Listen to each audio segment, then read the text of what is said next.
nakaganon. Okay, tapos dito sa ilalim andito yung kanyang stick handle. Tatanggalin natin yan, lalagay natin dito. Yan. So dito sa harap mayroon siyang button ng return to home. Doon sa gitna niya ito yung switch ng speed kung gusto mo yung low speed, high.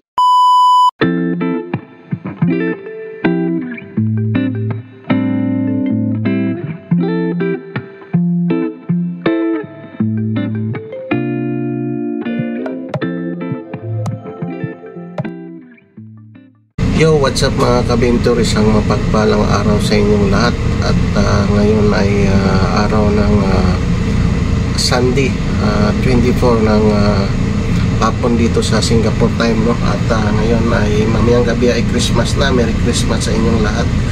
Kamusta kayo dyan sa Pilipinas at sa ang sulok man ng mundo, no? Ngayon malapit na yung Christmas at soon mag-New Year na. Ang bilis lang ng panahon at mag 2022 na, 2024 na, no? Ang bilis ng panahon. So ngayon guys, mayroon lang tayong i-unbox, no? At kahapon lumabas ako at mayroon lang akong binili na regalo ko para sa aking sarili.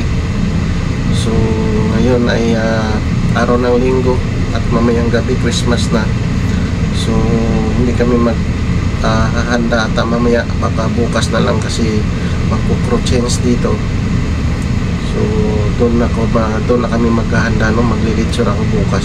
So abangan yung mga next na upload natin para dito sa aming Christmas. So yun guys, babalik tayo sa ating topic, no? Mayroon akong i-unbox at tulad ng sinabi ko, gusto kong mag-upgrade. So ngayon papakita ko na sa inyo yung aking regalo sa sarili ko, no? So guys, yan, no? Ay, yan. So isa siyang drone na latest model, yung DJI Mini 4 Pro.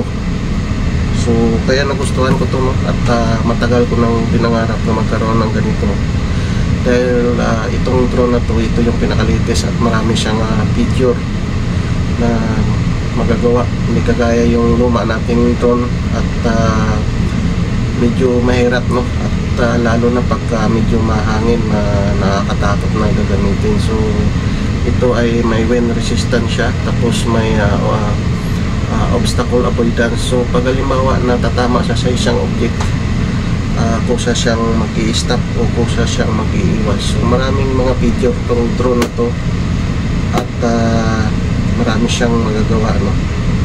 So ito lang yung nabili natin, yung bundle na ganito. Wala siyang freebies kasi medyo may kamahalan pa, no? Yung mga isang bundle nila na may mga freebies, medyo mahal-mahal pa. So bali ang binili ko lang muna yung unit at saka ito isang set. Ngayon ang gagawin natin, i-unbox natin to. So ito, tingnan nyo naman, bago pa, may nakabalot pa yan sa plastic, oh. Yan. Tapos papakita ko sa inyo kung anong laman ito. Right? So Merry Christmas sa akin, no?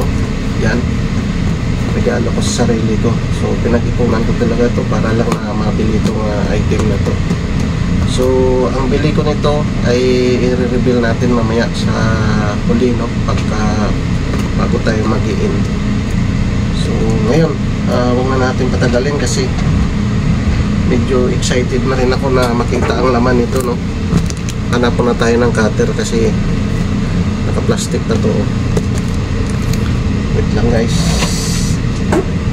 masana pa yung aking cutter. Alright. So yan, yun pala, no? Ipapakita ko lang sa inyo, ito yung bagong drone natin, tapos yung luma natin ito. So parehas lang siya ng bigat, no? Ito ay nasa 249 grams. Yan, makikita nyo. Pasensya na, medyo magulo yung gulo yung aking table, no? Ito yung battery nung luma nating drone. Bali may tatlo siyang battery at saka yung charger hub niya. Ito yung kanyang remote. So yun pala, itong bago nating drone, ang kagandahan kasi nito, hindi na tayo gagamit ng cellphone na isasalpak dito sa ating remote control, kasi andyan na yung kanyang monitor screen sa kanyang remote, no? Ayan, makikita nyo. So isa siyang DJI Mini 4 Pro, right? So ngayon buksan na natin, guys, at excited na rin ako, no? So titingnan natin kung saan yung unang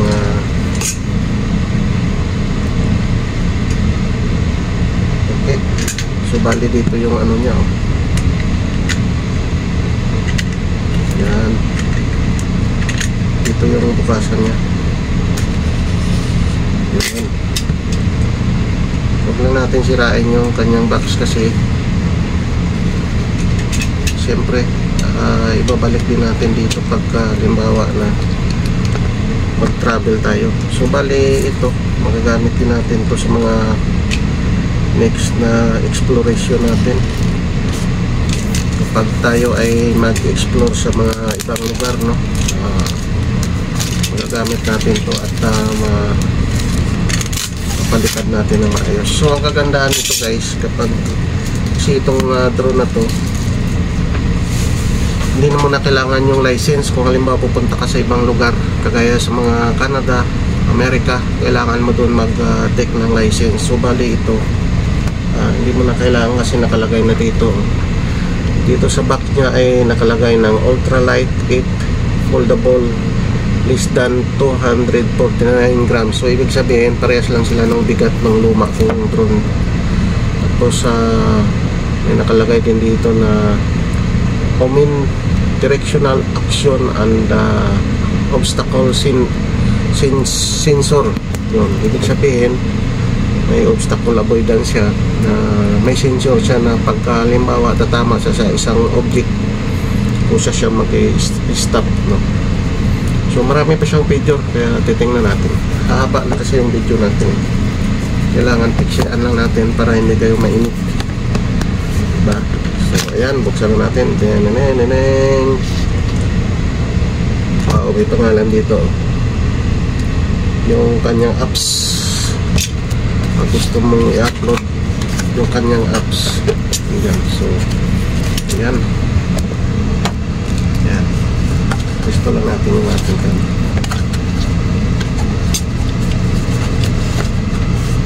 Ayan, kung natin nakuha, ito yung kanyang remote. Ito, guys, yan, ito yung kanyang remote. So siyempre titingnan natin ng una yung kanyang remote, diba?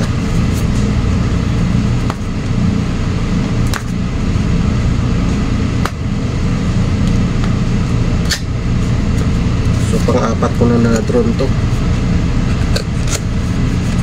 Guys, wow, ang ganda ng remote niya, guys. Bango pa, bango. Oh, mayroon siyang manual. Nandito yung manual ng kanyang remote, oh. So saka na natin babasahin yan. Okay. Wow, nandito na yung remote. Yan. Tapos nandito yung kanyang charging hub. Ayan. Ito ay gagamitin natin dito pag nag-charge tayo ng remote. May spare siyang propeller. Yun, bali 4. Right. Tapos mayroon siyang screw, no, para pagka kinabit natin yung kanyang bagong propeller o magpalit tayo ng propeller, ito yung gagamitin natin na screw, no? So yun yung laman ng kanyang kasama doon sa remote. Yun yung unang binuksan natin. Ngayon titingnan natin tong remote.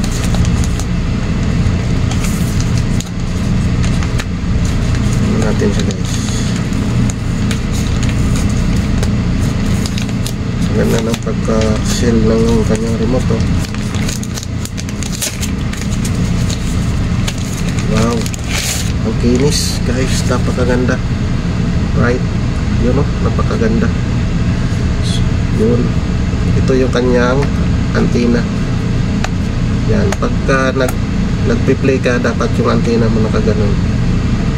Okay, tapos dito sa ilalim, andito yung kanyang joystick stick handle. Tatanggalin natin yan, lalagay natin dito. Yan. So dito sa harap, mayroon siyang button ng return to home. Itong sa gitna niya, ito yung switch ng speed. Kung gusto mo yung low speed, high speed, bali 3 videos to, no? Tapos ito yung on and off. Ito yung on and off. Ito pala, yan. Ito. Yan. So ayan, makikita nyo, nandyan na yung monitor nya. Hindi na tayo gagamit ng cellphone, no? O yung mga Android na ginagamit natin dito sa luma. So ito, nakikita natin, ito yung luma ko. Yan. So yung luma ko, binilang ko lang din to ng sarili niyang antenna, no? Yan. So very nice. Yeah. Ito na yung bago nating laruan. Diba? So ngayon titingnan na natin yung kanyang drone, no? Wow guys, very nice. Mayroon pa siyang silica gel. Yan, silica gel. Sa mga hindi nakakalam, huwag nyo kainin to. Baka sabihin nyo kain dito, hindi, nakakalason yan. Yan yung nilalagay sa mga item na para hindi kakainin ng itis. Yun, bubuksan na natin guys yung pinaka housing or yung pinaka drone. So ngayon, ito na yung makikita natin. Yan yung harap niya, mayroon siyang cover sa camera. Ito yung likod. Ito yung protector ng propeller. So siyempre kailangan natin tanggalin tong protector ng propeller niya para ma-unlast natin yung kanyang propeller, no, mailabas natin. So try natin na tanggalin ito para siyempre malaman natin, di ba?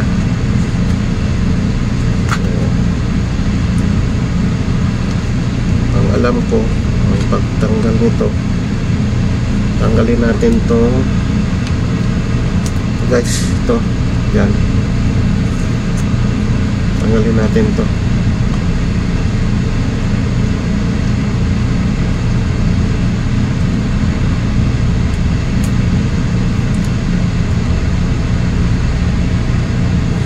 Yun. Uy.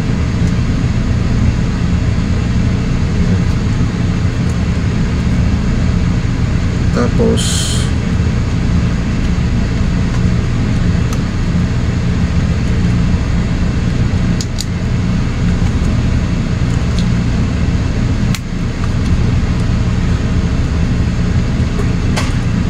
wait lang guys, kasi parang yun, ito pala guys, oh, yung lock nya nandito lang sa gilid. Yan, ganyan lang yun. So diba, so ayan na yung kanyang mukha, no? Papakita ko sa inyo yung kanyang yun, tinanggal na natin yung kanyang cover doon sa camera nya. So bali, ito na yung camera nya. Ito, tatanggalin din natin yan. Alright, so napakaganda nya. Wow. So bali, meron siyang dalawang mata rito. Ito yung pinaka-sensor nya, no? Tapos dito sa likod mayroon din. Ito din yung sensor nya na magdi-detect sa likod nya. Halimbawa, umaatras siya. Pag sa harap naman, itong dalawang dito sa harapan, yan yung magdi-detect doon sa harapan nya. Tapos dito sa baba, pagka halimbawa lalanding or may tatamaan siya, Yan din yung pinaka-sensor niya, itong dalawa. Ito guys, itong dalawa sensor niya, kabilaan. Yan. So ito na yung pinaka aircraft niya, no. Pag nag-open tayo, ganito lang. Ganyan lang natin. Ganyan. Tapos ganyan. So ayan na siya. So ngayon hindi pa natin siguro ito matitest kasi nandito pa kami sa Angkorahe. Katabi nitong Angkorahe, malapit lang dun sa may airport, yung pinaka airbase ng Singapore. Kaya hindi tayo pwede magpapalipad ng drone. Abangan nyo yung mga sunod na i-upload natin dahil i-compare natin yung video nitong bagong drone na to at saka yung video ng lumang drone natin. Bali ito yung lumang drone natin. Yan. Right. So yan, kita nyo, ito yung luma natin. Yan, itong sa kanan ko. So papakita ko sa inyo kung ano yung difference nya, no. So ayan, may pangalan pa ng logo natin, no. So itong kabila, lagyan din natin yan ng logo para makilala din na yung drone na to ay para sa atin, no. So maraming salamat sa aking regalo sa sarili ko at ito nagbunga din yung aking pag-iipon. So nandito yung lagayan niya ng baterya sa likod. Yan, meron siyang lagayan ng memory at saka yung charging port. Type C siya, no? Type C yung kanyang charging port. So yung battery niya ibang klase, no? Pipinutin mo lang sa gilid tapos i-unlast, ganun. Yan, iba yung battery nito at saka yung sa Minito. So yung battery nating Minito hindi pwedeng isalpak natin dito kasi ano, iba yung lock nya.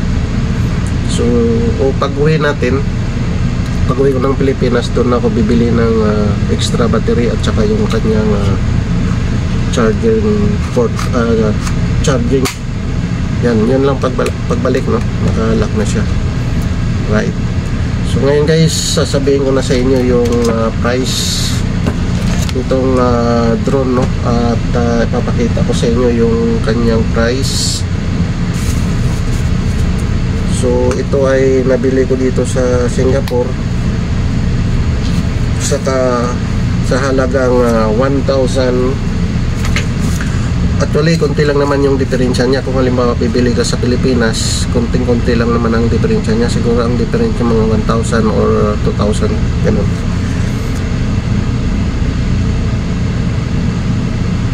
Yan. So nakalagay dito yung kanyang price is 1,279. So mayroon tayong refund na tax niya na nagkakalaga ng 94.74, no, ito guys. So mariripan natin yung tax niyan sa pag-uwi natin, pag-exit natin ng airport.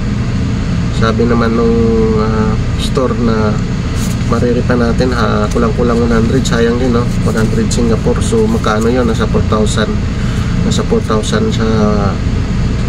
conversion sa piso, no? Dahil ang palitan ngayon ng Singapore at saka piso nasa 41 something, 41.40 yata yung $1.